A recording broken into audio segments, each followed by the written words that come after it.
प्यारे बच्चों, आपने हिंदी में पाठ 2 टपका तो पढ़ा ही है, तो आज हम उसका अभ्यास करेंगे। सबसे पहले देखिए शब्द और अर्थ। पहला शब्द है आफत। आफत यानी मुसीबत, मुसीबत। दूसरा शब्द है उचक्कर। उचक्कर यानी थोड़ा ऊपर उठकर, थोड़ा ऊपर उठकर। तीसरा शब्द है गति। गति यानी हालत, हालत। अगला शब्द है घटाघोप यानी बादल घिरने के कारण हुआ अंधेरा। जैसा कि आपने देखा है बारिश के दिनों में जब बादल घिर जाते हैं तो दिन में ही रात दिखने लगती है। अगला शब्द है पिछवाड़ा। पिछवाड़ा यानी घर के पीछे का भाग, घर के पीछे का भाग। बरमट। बरमट होता है बरगद के फल। बरगद के पेड़ पर छोटे छोटे लाल रंग के आपको फल दिखाई देंगे जिन्हें हम बरमट कहते हैं। अगला शब्द है बरखा।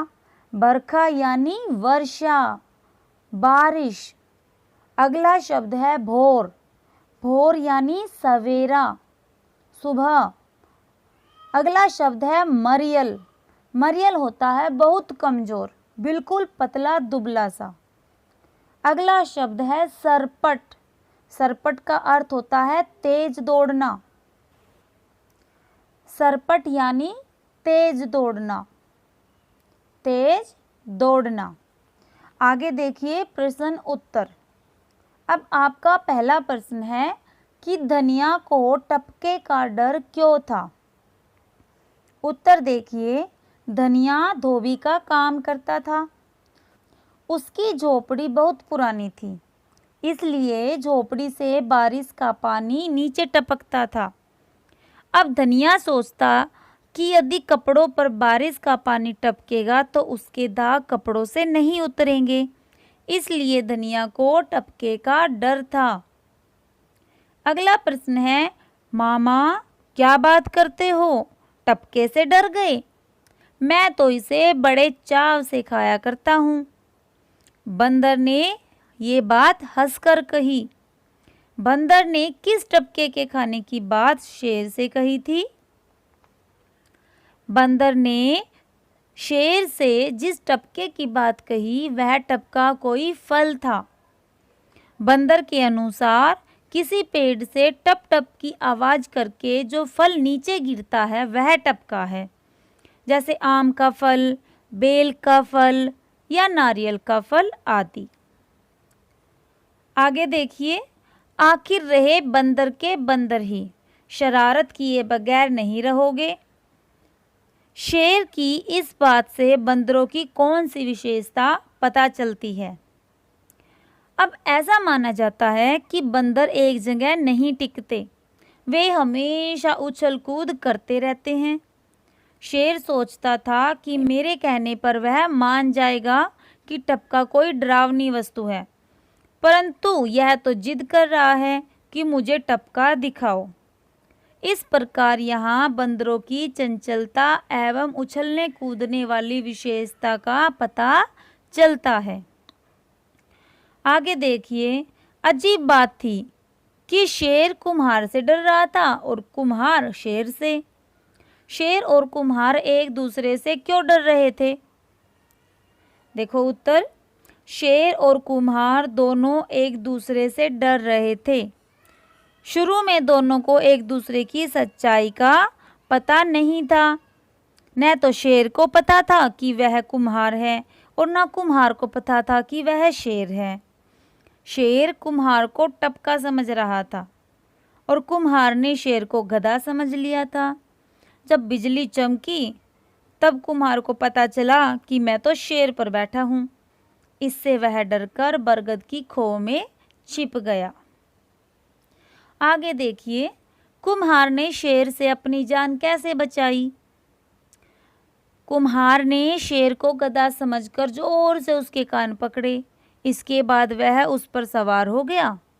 शेर कुम्हार को टपका समझकर भागने लगा। जब बिजली चमकी तो कुम्हार को पता चला कि अरे, मैं तो शेर पर बैठा हूँ। वह डर गया। रास्ते में बरगद की दाढ़ी पकड़कर उसकी खो में छिपकर उसने अपनी जान बचाई। अब देखिए, आपके पाठ में आती है आपकी बात। आपकी बात में 2 प्रश्न है जिनके उत्तर देखिए। पहला है, शेर ने टपके को अपने से बलवान समझा। आप किस किस को अपने से बलवान समझते हो? जैसे मैं शेर, चीता, भालू, बंदर, कुत्ते आदि पशुओं को अपने से बलवान समझता हूँ, क्योंकि जब ये गुस्सा होते हैं या हमारे ऊपर अटैक करते हैं तो हम इन पे काबू पाना थोड़ा मुश्किल होता है, इसलिए। फिर आता है, बंदर को टपका बहुत अच्छा लगता था। आपको क्या क्या अच्छा लगता है? बंदर को टपके का मतलब आपको पता है ना, कि पेड़ से टप करके गिरने वाला कोई फल। तो ऐसे ही मुझे आम पसंद, केला, पपीता, नारियल, सेब, टिक्की, चॉकलेट, मिठाई, पिज्ज़ा आदि बहुत सारी चीज़ें पसंद हैं। आगे देखिए, आपका टॉपिक है पाठ से आगे। अब पाठ से आगे कुछ बात कर लेते हैं। पहला है, कुम्हार गधे से क्या क्या काम लेता होगा? अब आप ये अपने आप सोचकर बताइए कि क्या काम लेता होगा। जैसे कुम्हार बर्तन बनाने का काम करते हैं और गधा बोझ ढोने का काम करता है। कुम्हार बर्तन बनाने के लिए मिट्टी गधे की पीठ पर रखकर लाता होगा। इसके साथ बर्तनों को गधे की पीठ पर रखकर बेचने के लिए भी ले जाता होगा और वह गधे से सामान से लदी गाड़ी भी खिंचवाता होगा, है ना? बिल्कुल, ये सारे काम वो गधे से करवाता होगा। आगे है, टपके का दाग धुलता भी तो नहीं। अब पता करें ऐसी कौन कौन सी चीज़ें हैं जिनके दाग कपड़ों से नहीं छूटते। अब कपड़ों से हल्दी का दाग, शाही का दाग, चाय के गिरने से लगा दाग, घी का दाग तथा गहरे पेंट का दाग प्राय नहीं छूटते। ये दाग अपना निशान छोड़ देते हैं।